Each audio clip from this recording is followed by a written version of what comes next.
Bonjour, bien-aimés, bonjour, frères et sœurs, bonsoir, et soyez bénis là où vous êtes, partout dans le monde. Alors, nous sommes dans le cadre de notre émission, La pensée du pasteur. Donc, nous sommes là pour aborder la thématique du mois d'octobre. Dieu nous a fait du bien les mois précédents. Vous avez été nombreux à nous suivre et nous bénissons le Seigneur pour cela. Alors, ce mois, nous allons parler dans le cadre de cette émission, La pensée du pasteur, d'une autre thématique très importante. J'en suis convaincu, sera une bénédiction pour plusieurs de nos téléspectateurs. Cette thématique sera une bénédiction. Je disais, j'en suis convaincu, elle sera une source d'édification et d'encouragement et elle évitera à plusieurs de tomber ou de se retrouver dans les filets des destructeurs, des méchants. Il s'agit donc des défis de l'attente. Attendre, c'est difficile.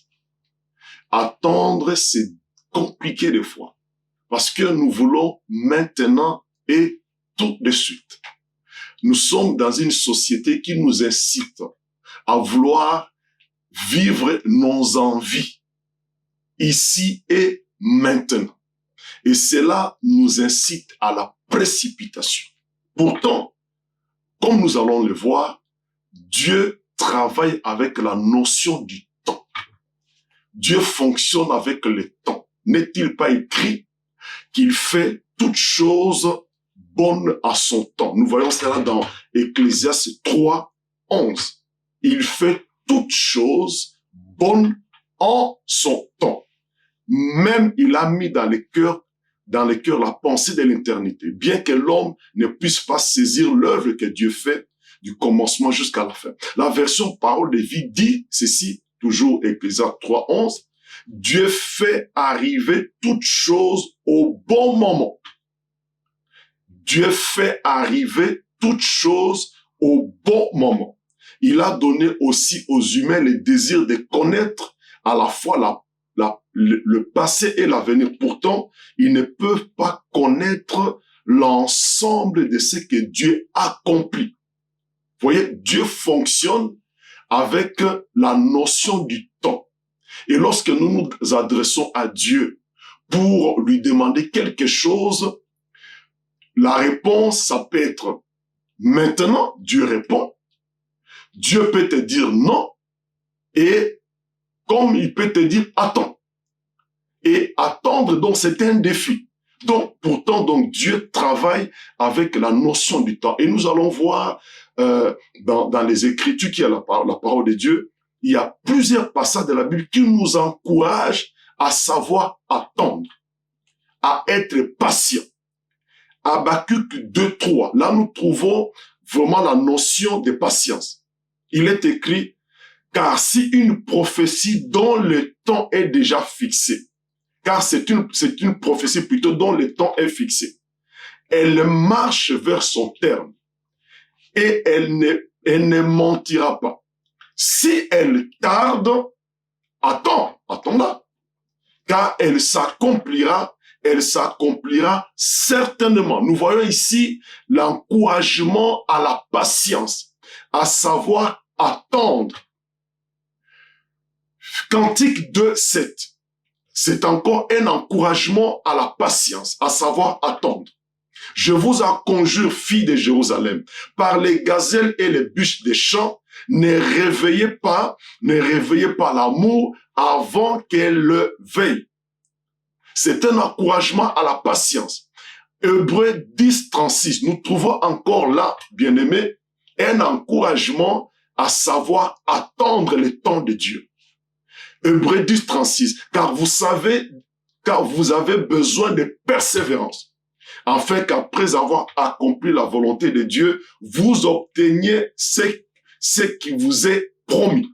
Encore mieux, Galates 6, 9, j'aime ça.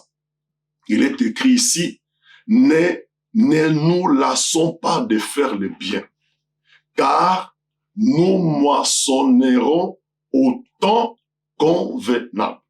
C'est Dieu qui dit, ne te lasse pas de faire le bien. C'est un encouragement à la patience, à savoir attendre. Ne nous lassons pas de faire le bien, car nous moissonnerons au temps convenable si nous ne nous relâchons pas. C'est encore un encouragement à savoir attendre. Alors je voudrais dire à une personne, attends, sois patient. Ne sois pas dans la précipitation. Ne cherche pas à avoir parce que l'autre a eu.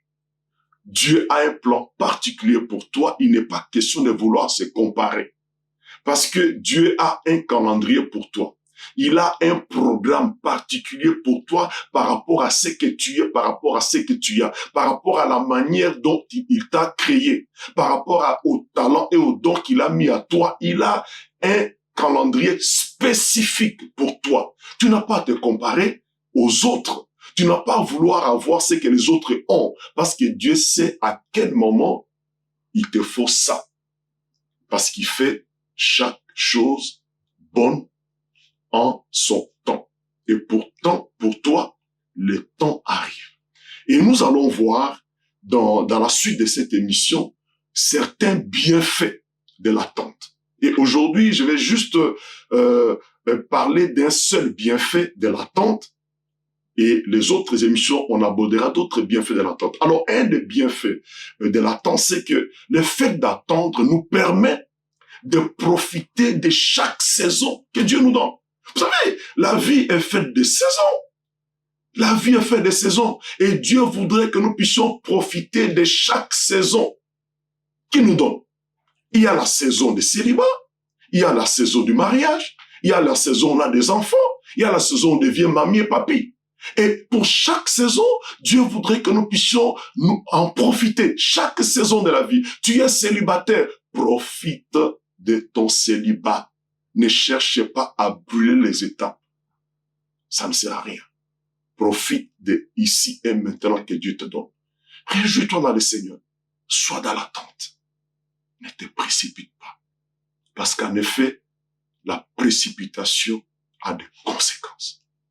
Ça peut, comme nous allons le voir, ça peut te précipiter dans le séjour de mort. Alors, attends. Ça t'évitera de dire, si j'avais su. Alors que Dieu te bénisse, sois patient et dans l'attente. Parce que bientôt, ça sera ton tour. Que Dieu te bénisse.